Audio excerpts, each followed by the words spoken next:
Welcome back to the series web development with chat GPT.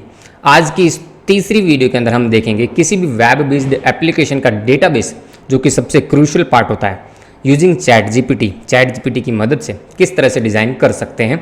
पिछली दो videos के अंदर हम रिक्वायरमेंट एनालिसिस, किसी भी प्रोजेक्ट का रिक्वायरमेंट एनालिसिस और प्रोजेक्ट प्लान एंड प्रपोजल किस तरह से क्लाइंट को लिखा जाता है वो देख चुके हैं। So without wasting more time, let's get started.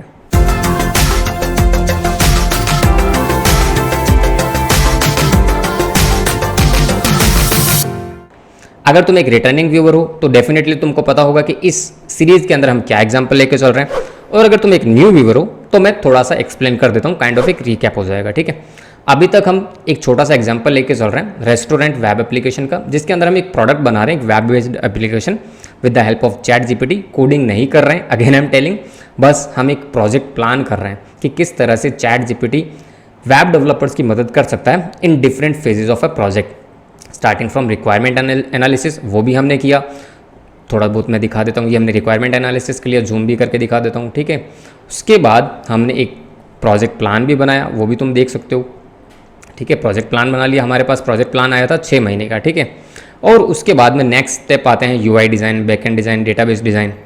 These are lots of steps basically. I believe total 11 steps ChatGPT ने हमें सजेस्ट किए थे, उसमें से 1-2 स्टेप मार्केटिंग रिसर्च वगैरह के भी थी। ठीक है, वो मैंने ऑलरेडी स्किप कर दिया काइंड ऑफ। ठीक है, अब जो नेक्स्ट स्टेप है वो है design the user interface, backend development, front end development, database design. Right, तो मैंने क्या किया, कुछ पॉइंट्स को लिख के रखा है। अभी देखो इस वीडियो के अंदर, जैसा कि तुमको थंबनेल पे भी दिख गया होगा, हम किस पे फोकस करने वाले हैं, डेटाबेस डिज़ाइन पे। ठीक है, तो मैंने जो भी बेसिक पॉइंट्स अभी तक हमें चैट जीपीटी ने सजेस्ट किए वो मैंने एक अलग डॉक में लिख लिए।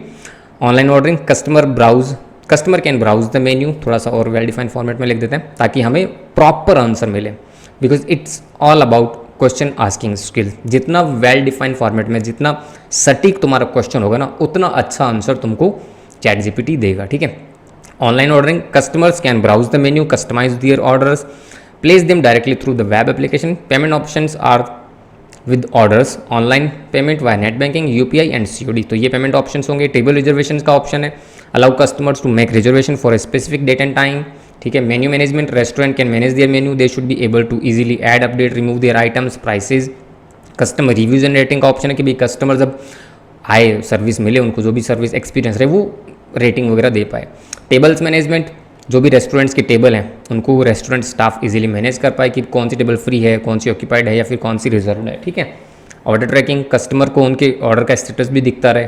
ठीक है, लाइक कन्फर्मेशन में है, प्रिपरेशन में है, जो भी एक रियल टाइम सॉफ्टवेयर के अंदर ऑप्शंस होते हैं। ठीक है, कस्टमर प्रोफाइल, रेस्टोरेंट में भी हम एक ऑप्शन देना चाहते हैं कि जो भी कस्टमर्स उनके रेस्टोरेंट पे आ रहे हैं उनकी प्रोफाइल वो इजीली देख पाए। Integration with third party services में अभी हम सिर्फ और सिर्फ पेमेंट गेटवे को लेकर चल रहे हैं कि जो भी कस्टमर ऑनलाइन ऑर्डर करेगा या फिर टेबल रिजर्वेशन करेगा वो ऑनलाइन पेमेंट भी करवाए।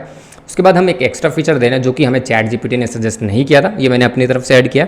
Staff management, restaurant should be able to manage their staff members such as waiters, kitchen staff, manager, ETC. ठीक है, उसके बाद एक सेटिंग्स का भी मैंने ऑप्शन देना चाहता हूँ कि रेस्टोरेंट जब चाहे ऑर्डर्स और टेबल रिजर्वेशन को ऑन ऑफ कर पाए। जोमेटो पे देखा ना, कई बार रेस्टोरेंट्स ऑर्डर एक्सेप्ट नहीं करते, वो ग्रे टाइप में दिखता है, वहाँ पे लिखा हुआ था this restaurant is offline something like. तो वो ऑप्शन भी हम देना चाहते हैं कि कोई भी रेस्टोरेंट जब चाहे ऑर्डर्स को इनेबल डिसेबल कर सके, कोई भी कस्टमर प्लेस ना कर सके। Enable disable the COD payments, मतलब ये कि अगर कोई रेस्टोरेंट है वो नहीं चाहता कि मेरे पास जो ऑर्डर्स हैं वो सीओडी की फॉर्म में आए, सारे के सारे ऑर्डर्स ऑनलाइन पेमेंट की फॉर्म में आए, तो वो भी हम एक ऑप्शन दे देंगे। तो अभी मैं क्या करता हूँ, ये सारे के सारे रिक्वायरमेंट यहाँ तक करता हूँ कॉपी। ठीक है, अब मैं चैट जीपीटी की चैट पे ही पेस्ट करूँगा। बेसिकली डाउन जाते हैं, अब हम करते हैं write me a MySQL database for the following requirements और फीचर्स। मैं इस प्रोजेक्ट के अंदर मान के चल रहा हूँ कि मैं माई सीक्वल डेटाबेस बनाऊंगा। ठीक है, कुछ स्पेलिंग मिस्टेक्स होती हैं तो उनको फिक्स कर दो। कस्टमाइज SE होना चाहिए आई बिलीव। ठीक है, bold, italic, I don't think so, यहाँ पे कुछ ऑप्शन है, कुछ भी नहीं है खास। चलो कोई नहीं, मैं एंटर करता हूँ। क्वेश्चन तो मैंने लिख ही दिया अपना। अब देखो कमाल, मैंने जितना कोशिश किया मैंने कि मैं वेल डिफाइंड फॉर्मेट में लिखूँ सारी की सारी रिक्वायरमेंट्स को। इसको अब सारा का सारा डेटाबेस डिज़ाइन कर लेने दो। उसके बाद हम समझेंगे कि इसने क्या बनाया, और जहाँ कहीं भी कुछ लगेगा कि कुछ कमी है तो वो हम इससे पूछ लेंगे, वो इसको सही भी कर देगा। ठीक है, मैं अब इसको करता हूँ जूम थोड़ा सा, ये रहा। Based on the provided requirement here is a sample MySQL database schema for the restaurant web application. सबसे पहली टेबल इसने बनाई कस्टमर, जिसकी सबसे पहला फील्ड इसने रखा कस्टमर आईडी, प्राइमरी की, name, email, password, hatched. Hatched क्यों रखा है? बिकॉज हैश तो रखना ही पड़ेगा यार, एनक्रिप्टेड पासवर्ड होना चाहिए। एड्रेस एंड फ़ोन नंबर, ठीक है, अभी तक ठीक है।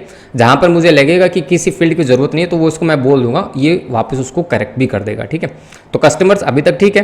कुछ फील्ड्स मुझे और चाहिए तो मैं अभी थोड़ी देर बाद इसको बोलूँगा, वो उसको ऐड कर देगा। टेबल्स सबसे उसके बाद टेबल है ऑर्डर, ऑर्डर आईडी प्राइमरी की, कस्टमर फॉरेन की, referencing customers dot customer ID. तो जो यहाँ पे कस्टमर आईडी है वो फॉरेन की है, कहाँ से आएगी? कस्टमर टेबल से। ठीक है, order date, order status, easy, confirmed, in progress, delivered, payment methods like net banking, UPI और सीओडी। ठीक है, जिस भी पेमेंट मेथड से कस्टमर ऑर्डर प्लेस करेगा वो स्टोर हो जाएगा। ठीक है, अभी तक ठीक है, बेसिक टेबल है, कोई दिक्कत नहीं है।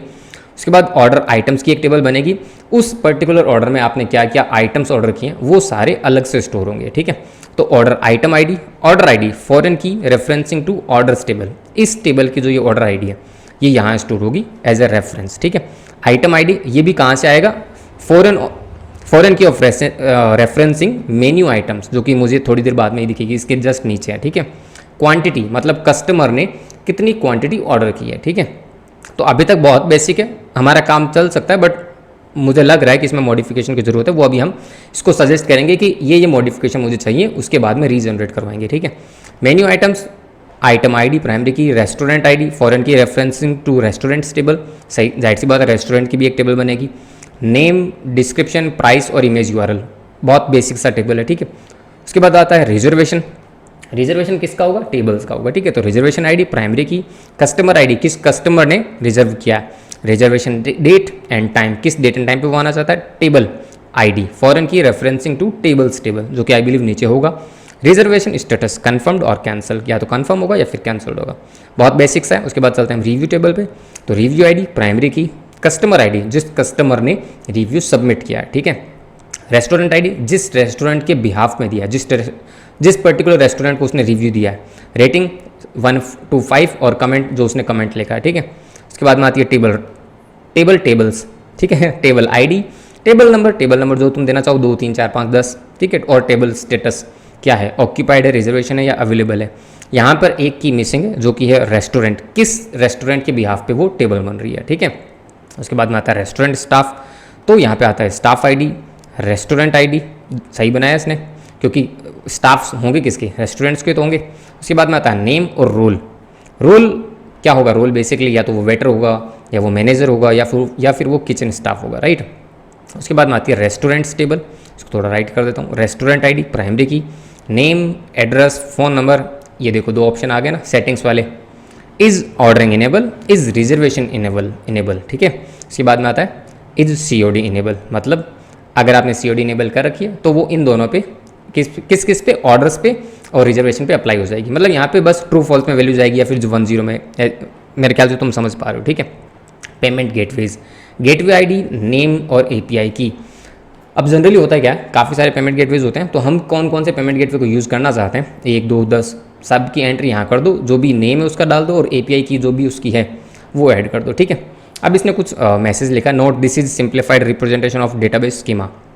अभी तक ठीक है, बहुत अच्छा डेटाबेस इसने बनाया, बट जहाँ जहाँ मुझे कमी लगी वो मैं इसको रिकमेंड करता हूँ, सजेस्ट करता हूँ। उसके बाद देखते हैं ये फिर से लिखता है कि नहीं। सबसे पहला पॉइंट मैं लिखता हूँ, add 2 more columns in each table, for example created at and updated at। मतलब हर एक टेबल के अंदर मुझे ये पता करना है कि कौन सा रिकॉर्ड कब क्रिएट हुआ और कब लास्ट अपडेट हुआ। ठीक है, तो ये हर एक टेबल के अंदर मुझे चाहिए। Add status column in customers table, यहाँ पे मैं रखना चाहता हूँ for example status column with values.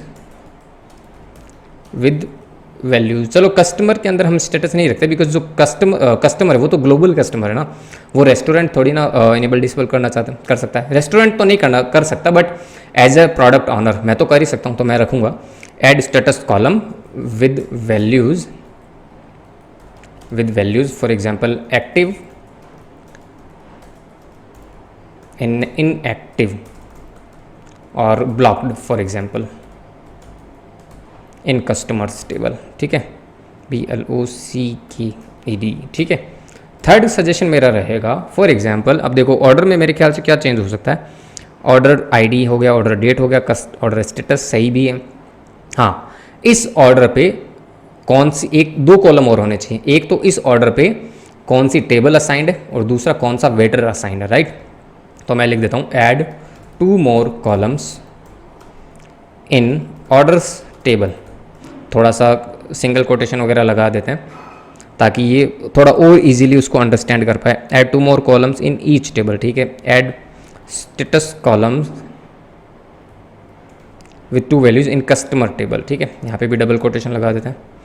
Add 2 more columns in orders table, लिख देते हैं फॉर एग्जाम्पल कौन कौन सा होगा, वेटर आईडी करें या फिर वेटर आईडी कर देते हैं, वो स्टाफ आईडी से डिनोट हो जाएगा, और दूसरा होगा टेबल आईडी, ठीक है। अभी मुझे यही याद आ रहा है तो मैं लिख रहा हूँ, बाकी जाहिर सी बात है कोई भी चीज़ परफेक्ट नहीं होती तो एडजस्ट कर सकते हैं। मेरा मेन मोटो क्या है, चैट जीपीटी को यूज़ करना कैसे है हमें, ठीक है, वो चीज़ें मैं तुमको सिखाना चाहता हूँ इसी वीडियो के अंदर, ठीक है। ऑर्डर आइटम सही है क्या, देखो order item ID, item quantity तो आ गया बट प्राइस नहीं आया। प्राइस हमेशा होना ज़रूरी है, बिकॉज आज अगर कोई आइटम 100 रुपये का है तो कल को वो आइटम 200 रुपये का भी हो सकता है। तो आज जो प्राइस कस्टमर को लग रहा है वो हमें एज इट इज उठा के ऑर्डर हिस्ट्री के अंदर स्टोर कर देना चाहिए। तो मैं लिख देता हूँ add price column in what order items, ठीक है। देखते हैं ये क्या आउटपुट देता है, और उसके बाद लिखते हैं टेबल मेन्यू आइटम्स में किसी चीज़ की ज़रूरत है, आई डोंट थिंक सो। रिजर्वेशन में रिजर्वेशन आईडी आ गई, रिजर्वेशन में रेस्टोरेंट आईडी नहीं आया ना, तो रेस्टोरेंट आईडी होना चाहिए ना, ऐड रेस्टोरेंट आईडी। अदरवाइज पता कैसे चलेगा कौन से रेस्टोरेंट पे आया, इन रिजर्वेशन टेबल। देखो यार कोई भी चीज़ है ना वो परफेक्ट नहीं होती, तुम लोग समझोगे कि चैट जीपीटी कभी भी सॉफ्टवेयर इंजीनियर्स को रिप्लेस नहीं कर सकता, इसी वजह से नहीं कर सकता बिकॉज यहाँ पे काफ़ी काम करना पड़ता है, ठीक है। नो डाउट सॉफ्टवेयर इंजीनियर्स की प्रोडक्टिविटी को इन्हेंस जरूर कर सकता है, ठीक है। तो ऐसे टूल्स को यूज़ करना चाहिए और आना भी चाहिए कि किस तरीके से यूज़ करना है। रिजर्वेशन टेबल में और किसी फील्ड की ज़रूरत है नहीं है, ठीक है। वैसे देखा जाए तो देखो इसमें रेस्टोरेंट आईडी की ज़रूरत नहीं है बिकॉज टेबल आईडी आ रहा है, और टेबल आईडी में भी रेस्टोरेंट आईडी नहीं है तो बनाना पड़ेगा, ठीक है। रिव्यूज़ में भी रेस्टोरेंट आईडी आ रहा है, कस्टमर आईडी आ रहा है, ठीक है।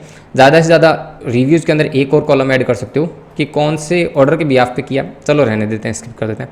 टेबल्स में ज़रूरी है ऐड रेस्टोरेंट आईडी इन टेबल्स टेबल, ठीक है। उसके बाद में रेस्टोरेंट स्टाफ रोल में, ठीक है, मैंने तुमको बता ही दिया। रेस्टोरेंट्स में किसी चीज़ की ज़रूरत है, क्रिएटेड अपडेटेड वो बना ही देगा। ये वाला ले लेते हैं स्टेटस कॉलम, फिर से किस में, रेस्टोरेंट्स में, ठीक है। 7 नंबर पॉइंट हो गया add status column in restaurants table, ठीक है। स्पेलिंग मिस्टेक चलेगा, ठीक है। पेमेंट गेटवेज में मुझे कुछ ज़रूरत नहीं है। अब मैंने इसको क्या इंस्ट्रक्शन दिए, प्लीज़ अप्लाई इंस्ट्रक्शन, अब मैं लिख रहा हूँ इंस्ट्रक्शन तो लिख दी बट एक मैसेज भी लिख देता हूँ, please apply following changes and regenerate the database. Let's see ये क्या रीजनरेट करता है, एंटर हिट करते हैं, एंटर किया मैंने, हिट। थोड़ा सा वेट करते हैं बिकॉज थोड़ा तो टाइम लेगा यार, ये पहले तो रिक्वायरमेंट को पढ़ेगा because end of the day machine ही तो है। Now let's see magic.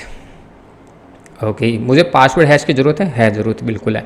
अब देखो क्रिएटेड अपडेटेड ये हर एक कॉलम हर एक टेबल के अंदर डाल रहा है। Customer ID, password hash, status डाल दिया, ये देखो active inactive and blocked, enum data type हो जाएगा काइंड ऑफ टाइप, ठीक है। ऑर्डर्स के अंदर देखो इसने वेटर आईडी डाल दिया, टेबल आईडी डाल दिया, और फॉरेन की रेफरेंस कर दिया कहाँ से, रेस्टोरेंट स्टाफ से, ऑटोमेटिक। मैंने इसको नहीं बोला कि कहाँ से लाना है बट इंटेलिजेंट है ना। और टेबल आईडी कहाँ से लाएगा, टेबल से रेफरेंस कर दिया, ठीक है। ऑर्डर डेट ये तो ऑलरेडी था वहाँ पे, ठीक है। ऑर्डर आइटम्स ये देखो इसने प्राइस कॉलम भी ऐड कर दिया यहाँ पे। उसके बाद में और किस में ऐड किया था, मेन्यू आइटम्स में आई डोंट थिंक मैंने किया था। क्रिएटेड डेट और अपडेटेड डेट हर एक टेबल में करा बिकॉज मैंने इसको बोला था, ठीक है।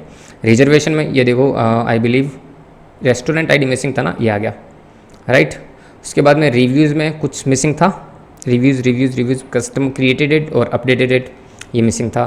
टेबल्स के अंदर अगेन क्रिएटेड और अपडेटेड आ गया। रेस्टोरेंट आईडी इसमें भी मिसिंग था तो ऐड हो चुका है। टेबल स्टेटस पहले से था, ठीक है। रेस्टोरेंट स्टाफ में कोई चेंज नहीं था, बस ये लास्ट के 2 कॉलम ऐड करवाए। रेस्टोरेंट में भी बस ये लास्ट के 2 कॉलम ऐड हो गए, ठीक है। और इसमें नहीं हुए क्योंकि इसमें ज़रूरत नहीं है, राइट। तो तुम समझ पा रहे हो ना कि डेटाबेस भी हमारा मिनटों में रेडी हो चुका है, ठीक है। अब हम क्या करते हैं, थोड़ा सा और इसको कहते हैं कि भाई चलो रेस्टोरेंट बेसिक सा डेटाबेस तो तूने बना दिया, बहुत अच्छी बात है, पर थोड़ा डेटा टाइप वगैरह भी बता दे कि क्या क्या डेटा टाइप होना चाहिए किस किस कॉलम का। इसको थोड़ी सी तारीफ कर देते हैं, दैट्स गुड, इम्प्रेसिव, थोड़ी सी तारीफ करना बनता है ना, impressive. Please regenerate this with each column data type and default values, कि भाई ये तू ही बता दे कि डेटा टाइप क्या रखूँ किस कॉलम का और डिफ़ॉल्ट वैल्यू क्या रखूँ, ठीक है। एंटर हिट करते हैं। Wait for a minute I believe, देखो अब आ गया ना। Certainly here is revised MySQL database, देखो हर एक कॉलम पे ये अब क्या कर रहा है, डेटा टाइप भी लिख रहा है। इंट वार केयर स्टेटस का देखो ऑटोमेटिक्स ने क्या बना दिया, एनएम बना दिया और डिफ़ॉल्ट इसको एक्टिव असाइन कर दिया। क्रिएटेड डेट और अपडेटेड डेट को timestamp, default current timestamp, और इसको देखो अपडेटेड डेट को क्रिएट करंट टाइम स्टैम्प कब असाइन होगा, अपडेट पे होगा, ठीक है। ऑर्डर्स पे देखो int order ID, customer ID, int order date क्या है, डेट। बहुत कमाल की चीज़ है ना, तुमको सोचने की ज़रूरत ही नहीं है। अब अगर कल को तुम्हारा कोई सीनियर तुमसे डेटाबेस मांगे कि क्या डेटाबेस होना चाहिए, तो बस तुम्हारे पास रिक्वायरमेंट होनी चाहिए कि तुमको बनाना क्या है, और आओ ChatGPT के पास इसको पूछो कि भाई क्या डेटा टाइप क्या डेटाबेस होना चाहिए, क्या उसका डेटाबेस के अंदर जो फील्ड्स होंगे उनके क्या डेटा टाइप्स होने चाहिए। तो ये तुम्हारी मदद करेगा, तुम्हारा बहुत समय बचाएगा, इसको यूज़ करो, ठीक है। तो देखो हमारे पास पूरा का पूरा डेटाबेस कंप्लीट रेडी है। अब हम क्या कर सकते हैं, इस डेटाबेस को देखते हुए, इस डेटाबेस के मद्देनज़र हम एक इस सिस्टम का UI डिज़ाइन कर सकते हैं। तो अब क्या करने वाले हैं, हम नेक्स्ट वीडियो के अंदर सीखेंगे विद ChatGPT इस रेस्टोरेंट मैनेजमेंट सिस्टम का UI किस तरह से डिज़ाइन करेंगे। बेसिकली ChatGPT से ही पूछेंगे और नेक्स्ट वीडियो में देखते हैं किस तरह से डिज़ाइन होना है, ठीक है। चलो फिर मिलते हैं नेक्स्ट वीडियो के अंदर। मेक श्योर इस वीडियो की सीरीज़ को देख रहे हो तो अपना सपोर्ट ज़रूर दिखाना। मैं बोलता नहीं हूँ सब्सक्राइब वगैरह करने का, बट यू आर मतलब कह सकते हैं यार, अगर तुम इस वीडियो में यहाँ तक आए हो तो थोड़ा बहुत सपोर्ट की तो मैं उम्मीद कर सकता हूँ, राइट। चलो फिर मिलते हैं नेक्स्ट वीडियो के अंदर। Till then bye bye.